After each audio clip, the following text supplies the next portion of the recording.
A William Faulkner's As I Lay Dying was first published in 1930. It's among the author's most revered books, and it features 15 different narrators, mostly made up of the Bundren family, their neighbors, and some of the individuals they meet as they travel the countryside.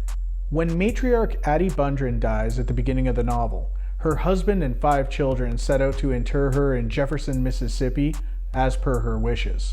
Along their odyssey, they encounter a series of mounting obstacles, with tragic, heartbreaking, and sometimes humorous outcomes.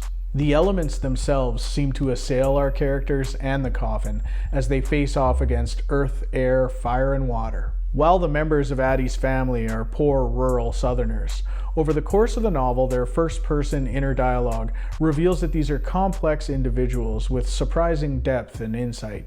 We learn about their inner motivations and the secrets that drive them. The book is written in a poetic style that could be called fragmented stream of consciousness. Faulkner succeeds at creating distinct inner voices for each of his narrators. This allows the reader to become familiar with how these characters think, but it's also how the characterization is achieved. Cash's logical and straightforward nature isn't just revealed by what other characters say about him, but by the language choices he demonstrates in the chapters narrated from his perspective. And even without the chapter headings that identify the individual narrators by name, it would be difficult to get them mixed up because Cash's thoughts read nothing like Darrell's or Vardaman's. The novel is a jigsaw puzzle of perspective, so the full story takes shape slowly as we read. This book is a challenging literary classic with compelling and sometimes breathtaking prose. It benefits from rereading because it's technically innovative or experimental and deeply psychological. It's been called a book for book lovers, and William Faulkner is regarded as one of the greatest authors of the 20th century. He won the Nobel Prize and 2 Pulitzers and continues to be influential 90 years later. Personally, I especially appreciate As I Lay Dying for its evocative, haunting imagery and the brutal, uncomfortable truths of its humanity. The first time I read this novel, it was from this Vintage International edition. It's a trade paperback, and it matches their other Faulkner releases from this era, featuring the author's name at the top in a weathered black and gold, the title in a white script, and retouched photographic images on the front. This set of books is known for its distinct gold spines and includes over a dozen titles which were released starting in 1999, until they were replaced with the current design, which features the author's name in a black rectangle in the center of the cover. This copy of As I Lay Dying features an image of a woman in a wooden coffin on the front cover. There is no introduction, but each chapter opens with the narrating character's name above a black square. At the back, there are 4 pages of editor's notes on the text corrections, and some brief explanatory notes for readers. This copy is pretty beat up, but the novel is a classic that I'll continue to revisit, so when I had the chance to upgrade to a more deluxe illustrated hardcover treatment, I did not hesitate. Let's do this. Here we have As I Lay Dying from the Folio Society. This version was originally released in 2011 and is presented in a plain light brown paper slipcase. It has a dramatic cover designed by Catherine Hardy. The front features a bold illustration of a catfish in browns, blues, and greens against a weathered beige backdrop. This image is printed on a Modigliani paper front board, while the rest of the book is wrapped 3/4 in dark brown cloth. The heavy color seems especially susceptible to rubbing and wear, so you'll want to take care when handling it. On the spine, we note the author's name, the title, and the folio initials, all in gold, while the binding is finished with brown and tan head and tail bands. When we crack the book open, we see plain brown end papers in a medium stock. The book is printed on Abbey wove paper, which is smooth and thicker here than it is in other folio releases. Color swatches indicate that this paper isn't quite ultra white, but is instead a pale coffee tone. Each chapter features the narrating character's name in a script text, but they've also cleverly included the relevant character name down by the page number as well, which is a nice touch. The binding remains a bit tight, despite being broken in beforehand and fully read through once. If we bring back the vintage edition for a brief side-by-side, we can see that the Folio Society version is slightly bigger with an extra 2.5 centimeters in height and 2 centimeters in width. The font size isn't any larger, nor is the ink blacker on the folio version, but the higher quality paper and generous margins do improve readability.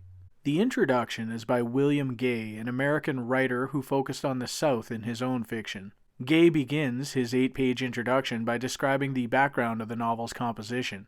He explains how he discovered Faulkner as a young reader and expresses his admiration for As I Lay Dying. He gets into the details of the plot without full spoilers, then speaks on the novel's influence on subsequent Southern writers, finishing with some light analysis. Catherine Hardy provides 8 interior illustrations. She's a graphic artist and illustrator who works in a number of mediums. Her work here is done with alcohol-based felt-tipped pen, which results in deep colors with unique line work. The backgrounds are blended to provide an impressionistic look, and I note that many of the compositions feature dynamic poses or movement. The art is presented on slightly toothy, thicker stock, and the images all land within a dozen pages of the text that they coincide with. Let's take a detailed look at that artwork now. The first illustration, the frontispiece, is of Addie Bundren and is inspired by Cora Tull's initial description. Addie lies in the bed under the quilt done in reds, browns, and blues. Her face and hands are as colorless as the pillow where she props her head as she looks out the window as Cash makes her coffin. She watches out the window knowing that the carefully made box will give her confidence and comfort. The image depicts the sparse bedroom and features a similar weathering effect that was used on the cover image. I like Catherine Hardy's choice to depict Addie alone, without her daughter fanning her or the neighbor women who come to visit. This is appropriate as Addie seems alone with her thoughts at the beginning of the novel. The second piece is a depiction of Vardaman Bundren, the youngest member of the family, carrying a massive fish. Mr. Vernon Tull narrates the chapter and continuously marvels at how the fish is almost as long as the boy. He describes how Vardaman drops the fish on the ground and grunts and spits like a man. The posture of the figure is great here and conveys movement as the boy adjusts to the fish's awkward weight. We also get a sense of what the backgrounds will look like in later pieces, with bold impressionistic lines for the trees and muted colors for the sky and ground.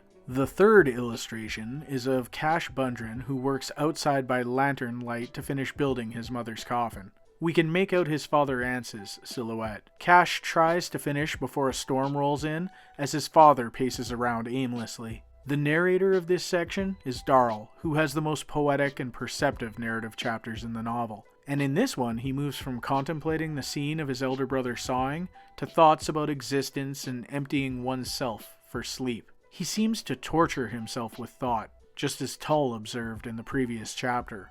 The fourth image is of a scene that occurs in one of the chapters narrated by Tull. The Bundren family, with the coffin in the cart, comes to a bridge that has succumbed to the rising river water.